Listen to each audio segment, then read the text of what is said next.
Welcome to Glazed Over, a podcast from the CCSA with me, Amy Williams. And me, Christine Steele. We are so excited to talk with our guest expert. Yep, that's all right. Guest I think you just coined a new term. I like you. We are so excited to talk with our guest experts to bring support and inspiration for small business owners when we're feeling glazed over and burnout. We'll be talking about ideas that we as business owners may have covered in the past but need a bit of a refresher on. We'll discuss life in the paint your own pottery world while also speaking to guest experts inside and outside the industry to tackle a range of topics. Join us for business tips, painting tricks, pottery talk, and gabbing with our guests. That's so cute. I feel like she should be able to get something out of that. I agree. If she can't, we wouldn't.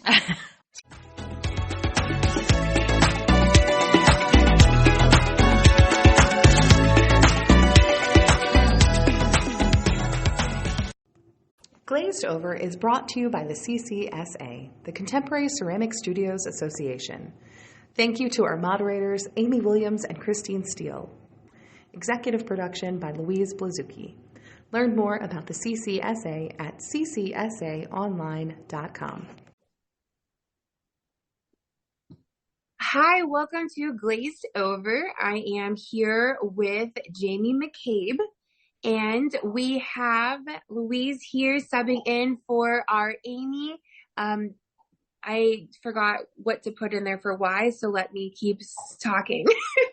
Good morning, Christine. Hi, Jamie. Yeah, Amy is out today, so I'm your other pod mod. Jamie McCabe joins us from ClayCafeAvalon, which is in Nova Scotia. Right? No, Newfoundland. We just had that conversation. Newfoundland.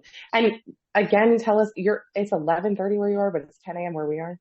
Yeah, it's 11:30. So Newfoundland has a half-hour time zone difference than everybody else. They got you all messed up.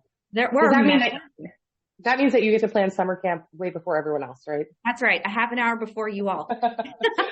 Awesome. I'm so excited to dive into all summer camp things. I am on the path right now to get kind of organized a little bit. So I can't wait to hear all of the wonderful things that you have to teach us and give us the tips and tricks and then the dirty secrets. So I'm excited.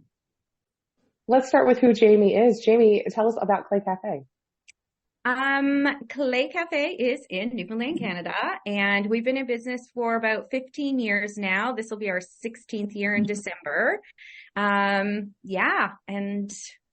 loving it. I love what I do every day. So, when you find something you love, it doesn't feel like work ever. What all do you carry in your studio?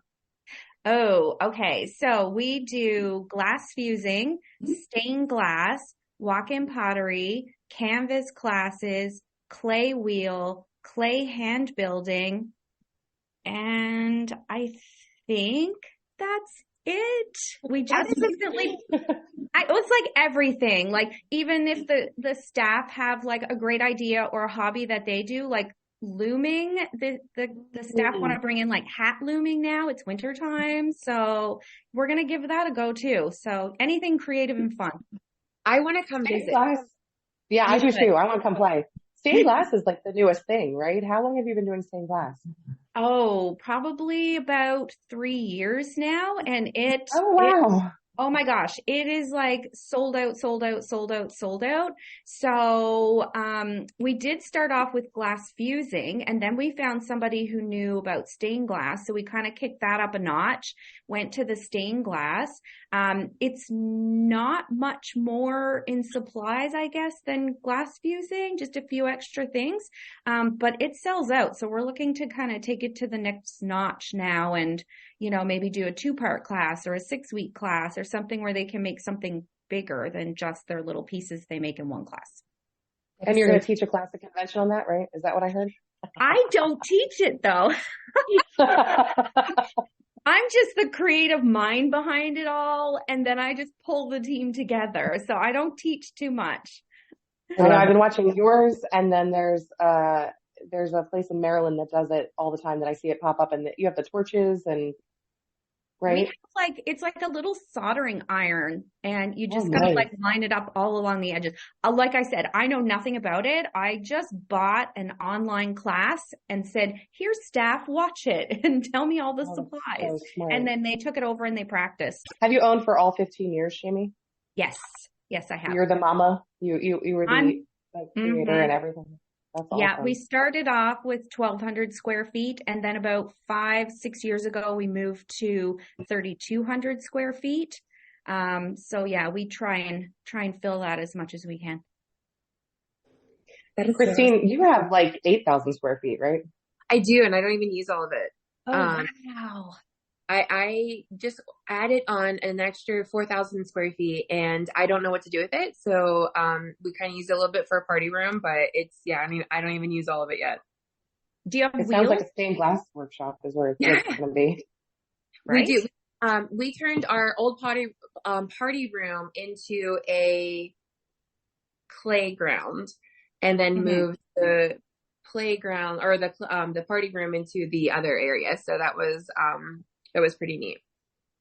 Yeah, I could use more space. I keep secretly like sending voodoo vibes to the neighbors next door to be like, you need a new space, right? And then I'll just take over that one. That's what I did.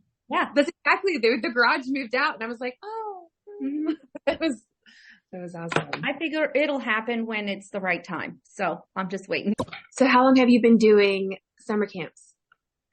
We've been doing summer camps for, I'd say, almost all of the 15 years. I can't recall if I did it the first summer that we were open or if it was the following summer. But we've kind of honed in on it since then, having the two different spaces and, getting your shit together. It takes a couple weeks to kind of get in your ebb and flow of like the business and how it works and then marketing and all that good stuff. How many kiddos do you host a summer, roughly? I just got that number this morning. So I do full-time, week-long camps and then part-time. And we took 70 kids in full-time and 394 part-time. So, okay, with that being said, that sounds like a lot of numbers and a lot of people, but that is over the 8 weeks. So, 394 part-time kids could be like 5 to 13 kids a day every morning and or afternoon. And then 70 kids would be broken up over those 8 weeks as full week ones. But I kind of did a little number crunching just to say, if you're not doing summer camps yet, I think it worked out to be about $28,000 in having 70 full-time kids and $17,000 for having the part-time kids come. So like that's quite a bit of extra income. It does take up your whole day though, because it's from, 8 till 5-ish. So there's that.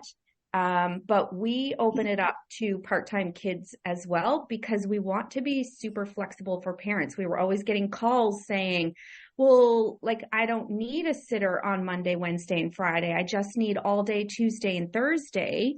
And I said, okay, well, you can sign up for the full week for $350, which is technically 10 classes for $35 plus tax, or you sign up for individual classes, but you're going to pay $40 plus tax per class.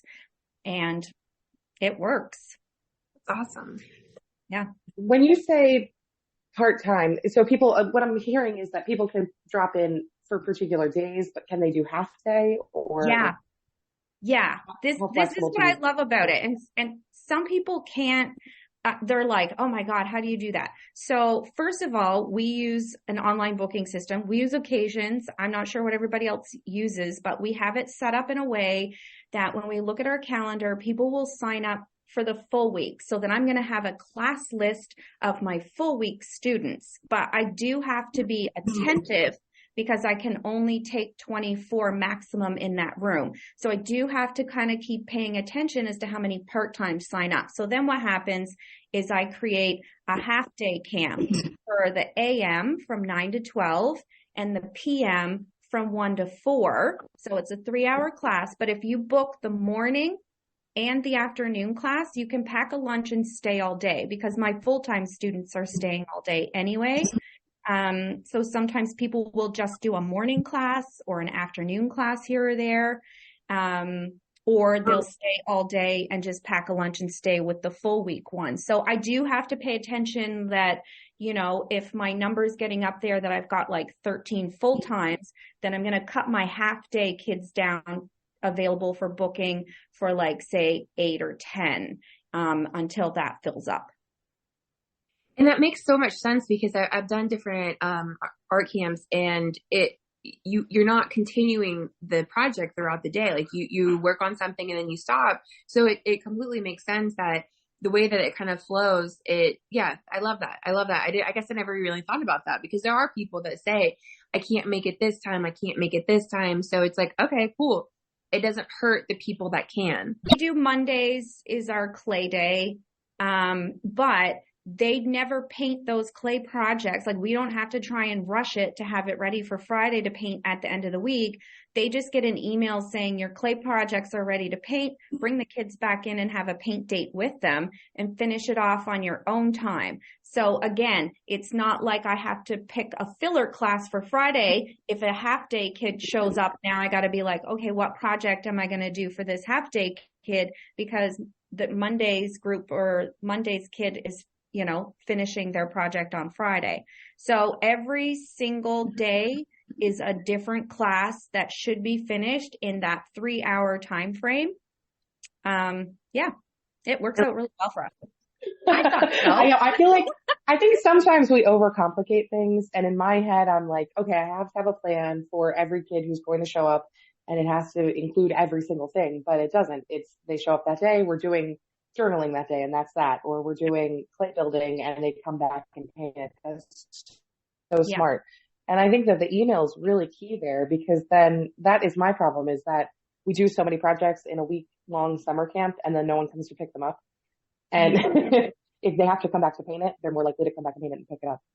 Yeah. Well, you have, like, if you use Occasions, and I'm sure other ones do the same thing, you can just email the whole group. So I'll just, like, when all the clay projects are ready from the first week of July, then I just go into my full-time camp weeks and hit email everybody. Just say, hey, everybody, your projects are ready. Your clay pieces, you can just come back another time and paint them when it's convenient for you. Check out our other classes coming up or camps coming up, have the link in there. And then my half day camps, I'll just go to each one of those and be like, hey, your plates you made on this day at this camp theme are going to be ready. And then they all go in a bin labeled that day, AM or PM camp. And what the camp is a plate or something like that. So then they'll come in and say, oh, we made a plate in July, whatever's camp. And it's all labeled in our bins. I love that. Now, do you post what project you're doing each day? Do you have that all advertised in or do you keep it like a secret, or or like a surprise? I don't want to say secret, but. We do. And here's the challenging part, is that we never, I don't think ever, have we ever repeated a class we've done from the previous summer. So that is about 90 or 100 classes that we come up with every single summer, because we want the kids to keep coming back. So, let's say, we're taking we need childcare on this week, but that's Princess Week or whatever week, and they did that one last year. Like, they're not going to sign up for your camp. So we try and change it up. Mondays are always like your clay day. So it's usually a clay project in the morning and a clay in the afternoon, because it avoids like the whole trying to clean up and reset before the afternoon kids come. And then Tuesdays usually pottery. Wednesday could be like a mixed media and some slime or something like that. Thursdays, canvas. Fridays are pottery again. And Friday afternoon is always our movie afternoon. So we just pick a movie, say the kids are watching a movie. If they want to wear their pajamas, we're going to serve them some popcorn. and they're going to create a project that goes along with it. I try and make sure that every project that they do is functional, because we don't want like all the little knickknacks hanging around, so I try and make sure it's a mug, a bowl, a plate, a candle holder, something they can use. Even in our bee camp, the clay project that they made was actually like a clay funnel, and you stuck it into the ground, but at the top was kind of shaped like a flower, because if you put water and sugar in that, then the bees come. So like functional, you know what I mean? Like, I want to come up to your studio and play. I want to so bad. Can I come? Like, what's your age limit? So am I allowed to come to a camp? Yeah. So we do a theme. It makes it a heck of a lot easier coming up with projects if you can at least start with a theme. So I'll just give you a couple of the theme ones that we had last year, but I know they can't see this, but we have like a camp binder, and it has every single week, every single project is in there. The binder's laid out by week. And then we have filler things in between as well. So when I have like a camp person who is my camp instructor, we try to fill this binder before camp starts, obviously, with every single project, all the instructions, any type of filler crafts that can go in between to kind of relate to the theme as well.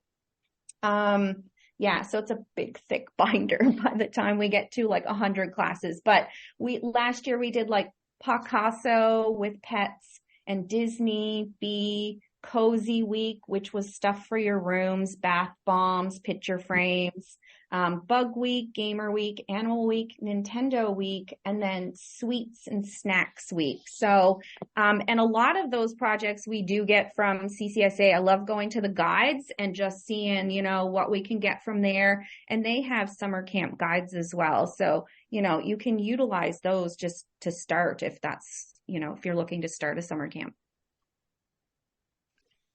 How many weeks is your summer?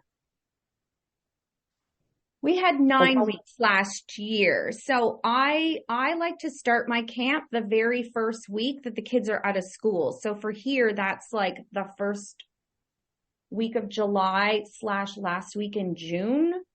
And then it goes right to almost, I think they start back school like September 4th.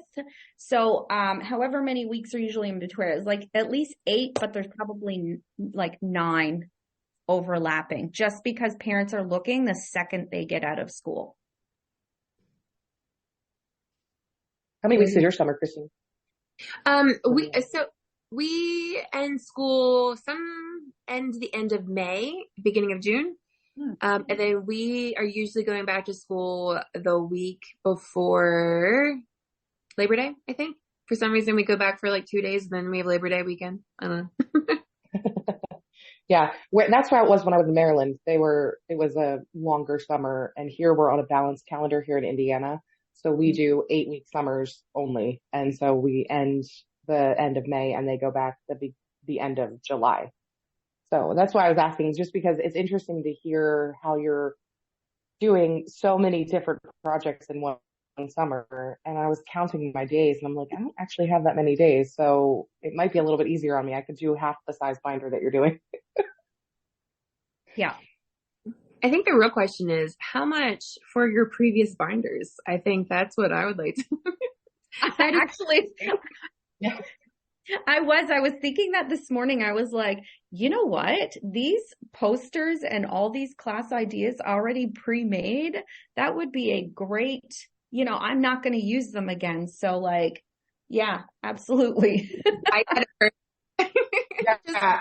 I would definitely pay $100 for a binder just to not have to think through each project.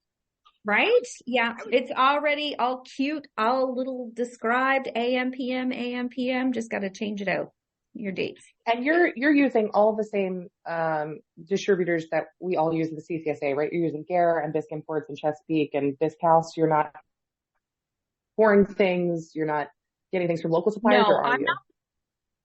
No, I'm not pouring anything. We don't really have anybody local that does that as well. And I'm kind of somewhat limited to the projects that I choose. Not to be, favoritism, but I do order a lot from Gare just because I can buy directly from them. It's the only company I can buy directly from without going through another supplier.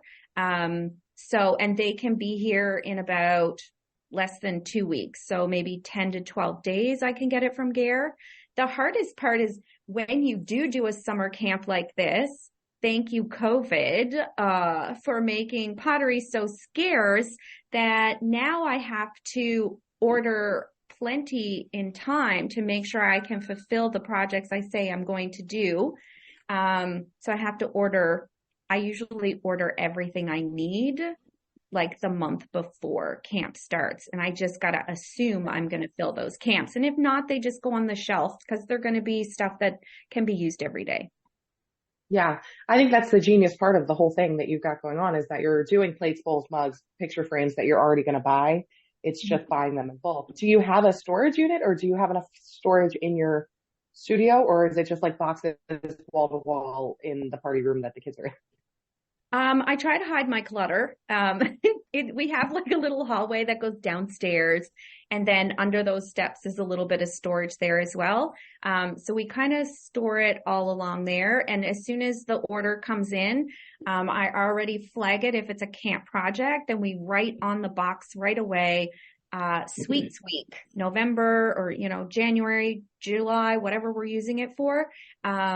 And we set it aside so that the staff know not to put that out. And then each week we have a section. It's like a big shelf just down the hallway. And we swap that out every week. So if we know next week bees camp, we make sure everything on that shelf is for the staff for bees week. And then just keep changing it out. But the other stuff is hidden away from everybody. I love that. We are not organized for summer camps. I'm not going to lie. After talking to, I think also, Cheryl, I think she has a binder too. And I need to do better. I'm telling you, I would pay lots of money. I would drive up to you and come get it yes, especially because I have snow and you mentioned you did not. So. So that's a lot of intensive planning because you're planning the projects and then you're purchasing and you're storing. When do you start planning for summer camp? Our goal right now this year is to try and have it for April 1st. Like if we can have a good idea of the themes, some of the classes, I won't order it until about the beginning of June. Right around there, the end of May or June, just so I've got my 2-week grace period for it to arrive, in and out of stock. And then if stuff comes in stock that's not in stock yet, then I'll swap it out or order it a little bit later. Like I might order August pieces. If they're not in stock, I'll order them in July and get them for August. That's fascinating because in my head, I was like, man, I got to start planning last summer. I got to start planning the second the kids leave last summer. I need to start writing my book and making my projects. But I guess that just comes with time of having done it so many years. Yeah. And I think if you can just block off like a couple days to yourself where you just got to come up with, start with your 8 themes. And then keeping it simple by saying, okay, on Mondays, we're going to do like we do clay. So you need a morning clay project and an afternoon that kind of goes with the theme. It's a lot of Googling. It's a lot of going through CCSA guides, to try and find it. And not only that, but the CCSA chatter as well. Like everybody's got so many good ideas, suggestions. Everybody's always sharing. So, I'm sure if you pose the question, hey, looking to do a gamers week, what's everybody done? You're going to get 5 or 6 answers just then and there to help you with it. So, and then just looking up your suppliers and just going to like themes, maybe. The guides are amazing. I love them so much. And like you guys were saying, that the different distributors that we have also have their own guides too sometimes. And it is honestly, the hard work is out there, already done. We just need to put it into a binder. We just need to do. We just need. Miss Skimport's just launched their summer guide yesterday. I was just looking at it yesterday, thinking, "Gosh, these are cute. I gotta order all these pieces." Yeah, I'm sure they all have those, and Gare has like their recipes. So just go to like recipes and just be like, bam, print it off. I just need 12 plates for this class. It's pretty much done. Awesome. So you were talking about so hiring. You said you do a lot of the masterminding, and how many staff do you have for each of these classes? I have one full-time that's dedicated to doing 8 to 4:30 every day. So my camp runs from 9 till 4 every day. Some might want to, extend that and charge a little extra, I guess, till 5, because most people work till 5. I get the question asked, what if I'm like a half an hour late?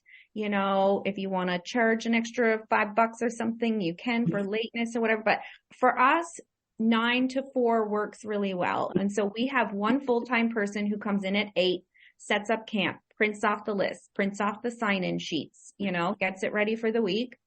And then she cleans up and leaves at around 4:30.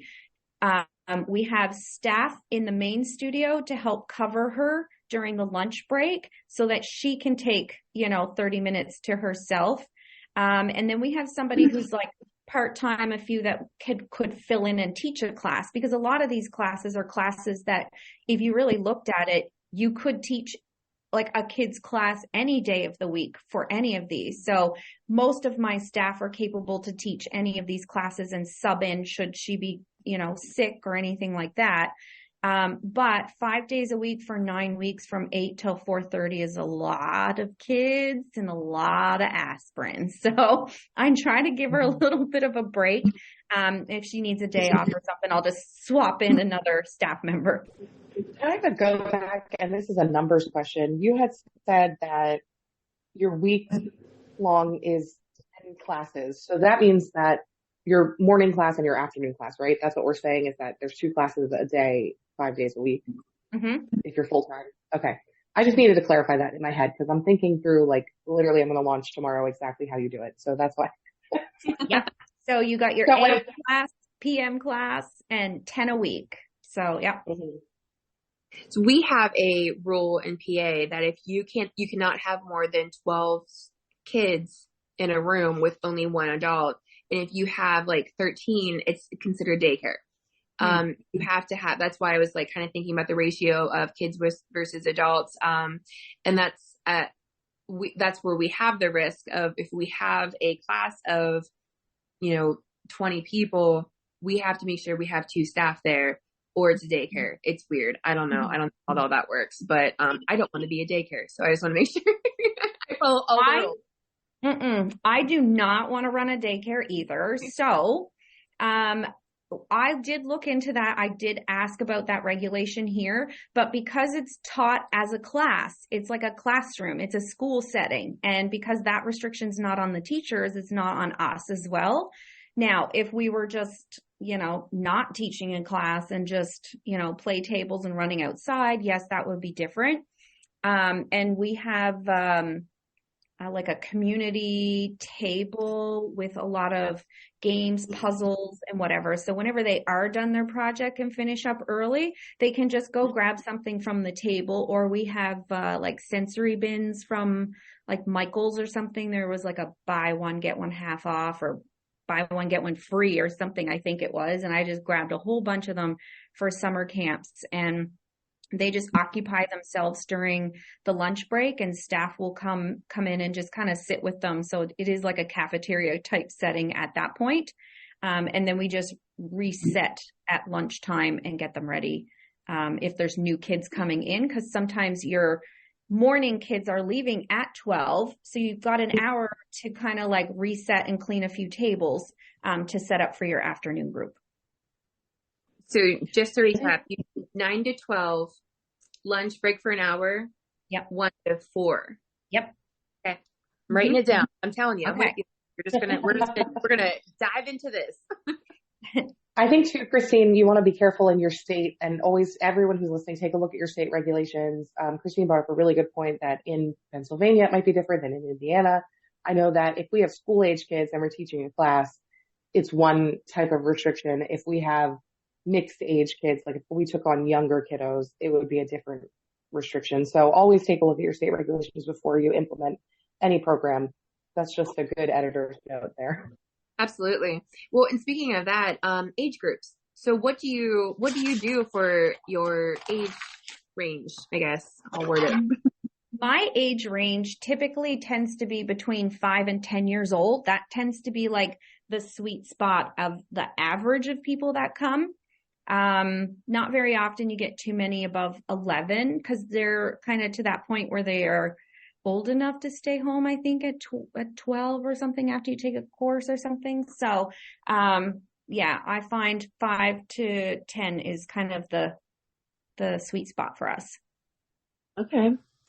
Now, do you ever get somebody that says, well, the big sister is going to be joining and the little sister is, you have it at 5, so it's not that bad. We get that a lot. We're like, little sister is a little bit younger. Can they just come anyway?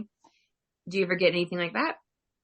How do you handle that? I guess is what I say. I know you do. How do you handle it?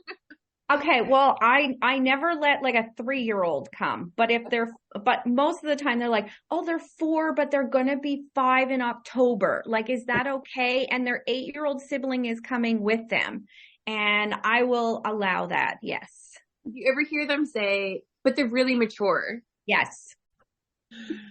I love that. What is your definition of mature for a 4-year-old? So they tie their own shoe and that's their, I don't know, but I wonder what that, So you do kind of, you don't want to say you'll bend the rules, but you're like, I love that chance too, to be able to like, just for you, I'll do. Ready to launch by April. You've got your book planned out. What does a launch look like? How do you tell the public, yes, you're accepting reservations?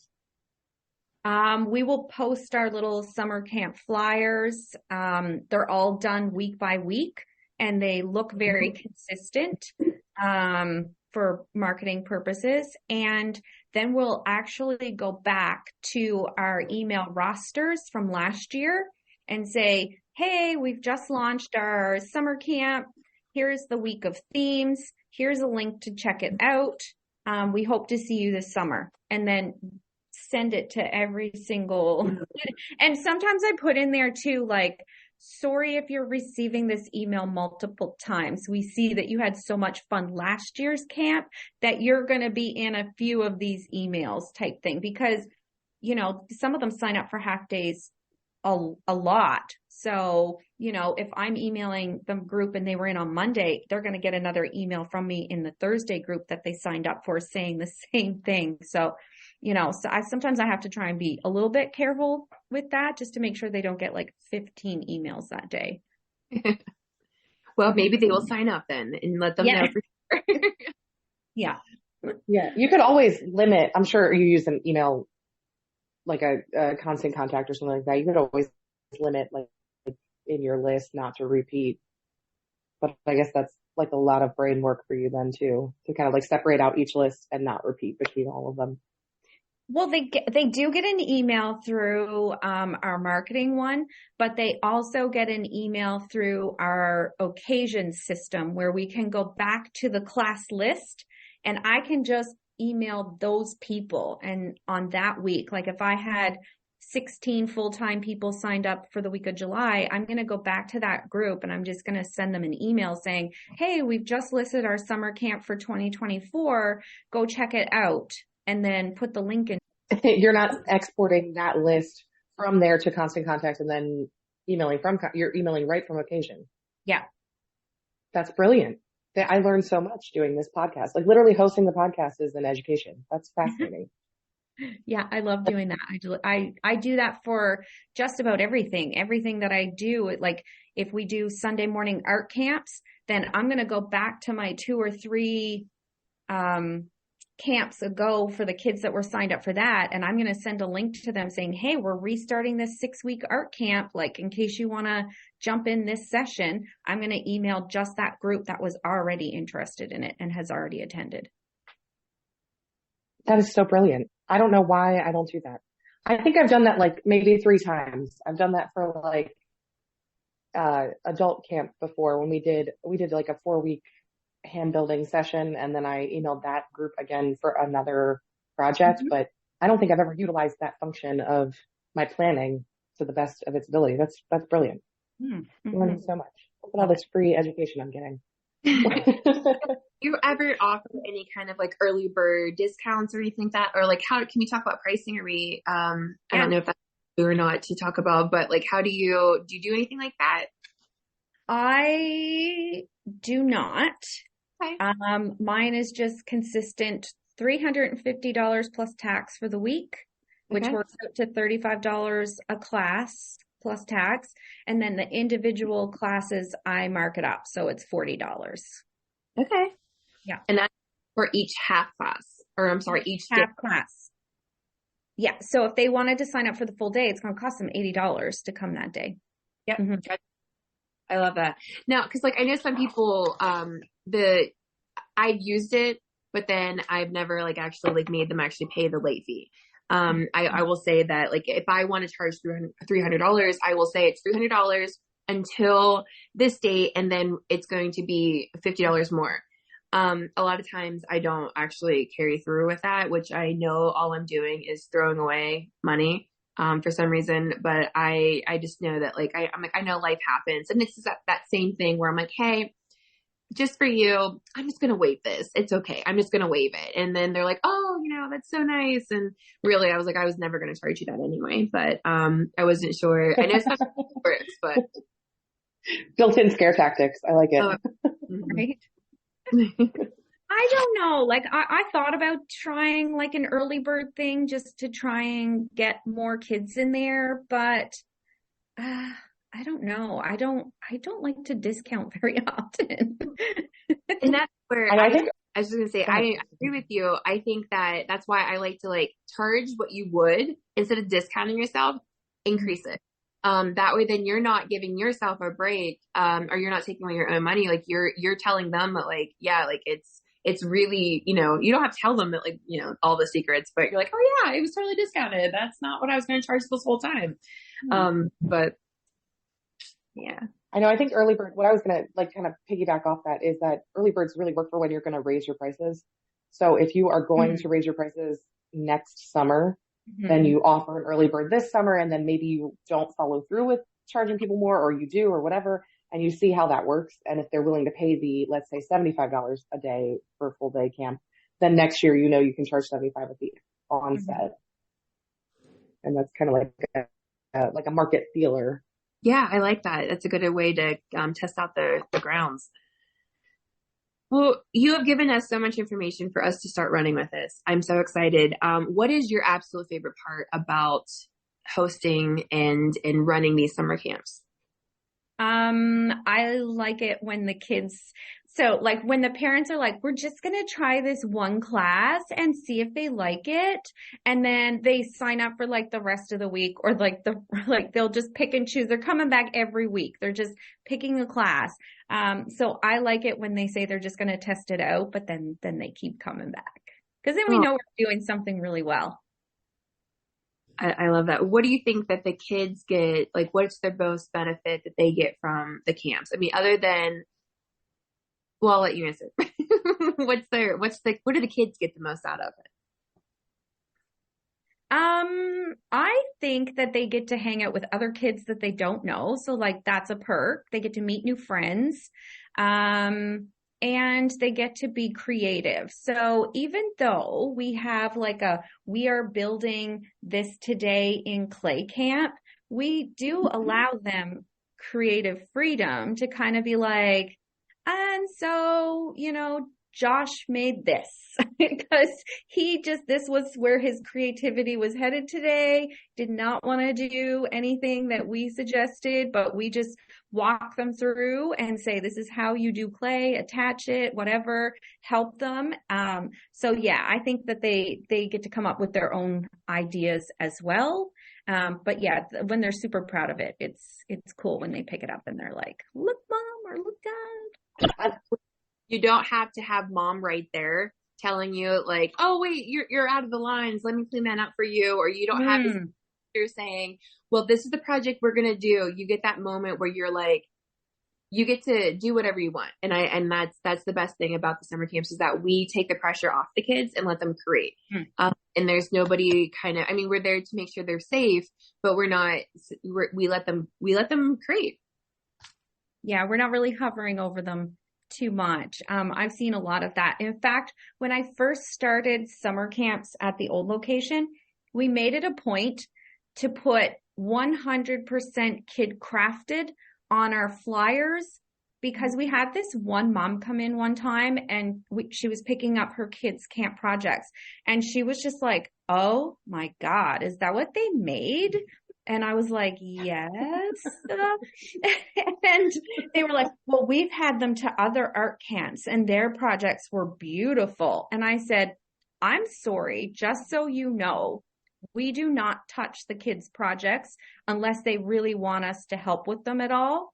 So, this is 100% kid crafted by your child, not by me. I didn't help them. I didn't fix it for them. You know what I mean? I was just like, my jaw just dropped at that point. And I was like, yeah, we're going to start putting 100% kid crafted on our flyers because that was just a terrible thing.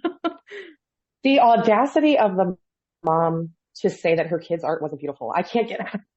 That always stumps me. We had that happen one time. We were hosting a field trip actually, and the kids came in and I had told them like, if they're school age kids, we'll do X, Y, and Z. If they're younger, we're going to do A, B, and C. And so A, B, and C happened to be taking a balloon, putting the balloon into the paint and putting the paint onto the canvas because they were 3 years old. They couldn't do a painted, follow the line kind of thing. And so the kids did it. It looked great. They had so much fun. They had paint everywhere. And I get a call from the director and she goes, well, these aren't very good. And I was like, what does that mean though? She's like, well, they're ugly. I'm like, but the kids had fun and they experienced art and they're not ugly. They were really cute. And she's like, well, you just threw paint on a canvas. And I was like, well, I didn't do anything. The kids did it and they did a great job. And I was like, but we talked about that. The school age kids will do a sit down project where they go, green paint goes in this square and red paint goes in that square. And then we end up with a frog or whatever. But in that case, I was like, they're 3. What is the problem? What is the problem? Yeah, exactly. Yeah, toddler time. We've had people where they're, and that's actually, before I get into that, was the kid there when they said that? No. Because I was going to say, can I go hug her or something? Like, that's what I would like to do. Yikes on bikes. That's rough. I was going to say, but during toddler time, we've had people where their parents were like, this is nice. And I'm like, and then the little kid has a big old smile on her face, like, I made this. And like, yeah, like it's definitely, I get it that, and that's why we usually decrease the price a little bit for the toddler times. And we know that I'm like, just so you know, it's going to be their own creation. And I usually will say there's no black paint on this plate for a reason, because that's what it all turns into. So yeah. We don't allow black paint in any of our field trips either. I don't care the age. There's no black paint. Smart. We do get parents ask us though, like, is there age appropriate activities? Because it is such a wide range between 5-year-olds and 10 or 11-year-olds. And I say that every kid should be able to make the project. It just means that the 10 or 11-year-olds and whatever are going to look a little bit better than the 5-year-olds, but they should still all be capable of making the same project. Because that's always a concern too. People always ask us like, okay, well, like, what's the do you have it for 5-year-olds? And then do they do a different project for the older kids? No, I try and make sure that every age in that group can create that project. It's just going to look a little bit different for both groups. Yeah, we did pinch pot animals last 2 summers ago. We've been doing them. We do them every summer, but we particularly did them 2 summers ago. And the 5-year-olds made pinch pot turtles because you just pinch the pot and then you just add a head and it's a turtle. And the 13-year-olds in that class did pinch pot monsters. So they did the pinch pot. They cut mouths into them. There were tongues hanging out. There were teeth. There were eyeballs coming up off the top. And it's just a matter of intricacy at that point and imagination, not necessarily ability. They all can do it. It's just, what do they want to do with it? Is there anything else that if you've never have done a summer camp, a day in your life at your studio, what is like the first 3 things that you would want to do? I would say pick a couple themes and then create your consistent week of what you're going to do every week. Like I had said, like clay on Mondays and pottery on Tuesday and Thursday. Maybe we do afternoon movie on Friday. So that helps because we're like, just pick a movie and then find something that goes with it. And so I would say start with that and then go through your guides, message on Chatter.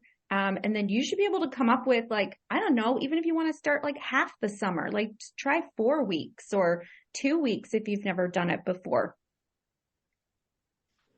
No, I forgot to ask before the thought leaves my brain. Do you do fillers? Yes. We always have a couple fillers. The person that I hired to do that, this is her second year doing my camp. She's going to do it again this year. She is in for a Bachelor of Education, which is phenomenal because, I mean, fillers is what they do. They do little tiny activities in between. So she just comes up with a couple like Pinterest ideas like, hey, if the kids finish up early, we're going to do, this activity. But with that being said, if the kids do finish up early, we have like a big whiteboard that we bought so that the kids can come up and draw. So, or we might ask them questions about bees that week. Can somebody come draw a picture of a bee on the board? And then what do bees eat? So we try to keep it a little educational like that as well. We also have like one of those huge meeting flip chart things where it's like paper and you flip it because she'll say, same thing. We're going to draw a beehive on this and I want everybody to paint their hand with acrylic, come up and stamp it and create their hand into a bee. So like just little tiny fillers like that as well are helpful. Or coloring book pages. Perler beads are like a great filler. So she just comes up with one for each class in case they finish up. And then in between that, it's just kind of like, okay, we're all going to play a game now, just have a few rotations of some games you want to do that week, what you want to play with them, 7-Up, go old school. What's a perler bead? A perler bead? Yeah. They're like these tiny beads. So FYI, messy if they get all over the floor. But what you do is you buy these little tiny pegboards and the little beads sit on them in color. And then you take a transfer paper, melt them with an iron, and then they get to take it. Then they can take it home that day. So sometimes we'll just be like, go grab a container of perler bead and what do you call them? The pegboard and just go make something. I didn't know they had a name. I don't know what we ever called them, but they were just the iron. I didn't know that they had like a name. Yeah. Perler beads. My boyfriend's daughter is 11, so I have been a witness to how hard those are to clean up. So yeah, they're fun though. They're really fun. Yeah. Well, I appreciate. Go ahead. Sorry. Nope. Go ahead. You can do. We were on the same page. Go ahead. We've had a great time today talking with Jamie from Clay Cafe Avalon. You can learn more about her store at ClayCafeAvalon.ca because she is in Newfoundland, Canada. Thank you for being our first international interview. Very exciting.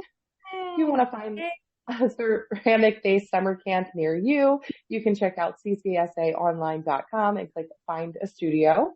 if you want to join the CCSA and continue to get all these great conversations and learning from people like Jamie who've been doing things the best way for 15 years, you can go ahead and join us at CCSAonline.com, or you can message the pod and we'll get you all hooked up, or email us or send a carrier pigeon. We'll just get you all hooked up. It's going to be great. And Jamie, when can we expect your binders to be for sale on the marketplace so that we can not have to think through every single person?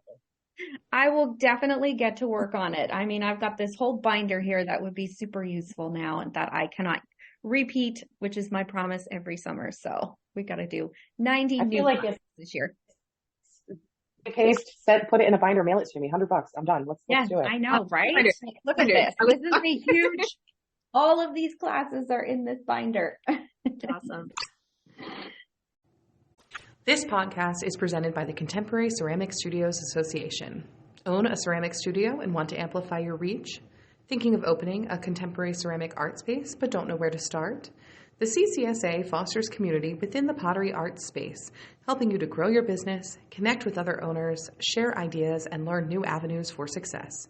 Check out all of our member benefits at CCSAonline.com.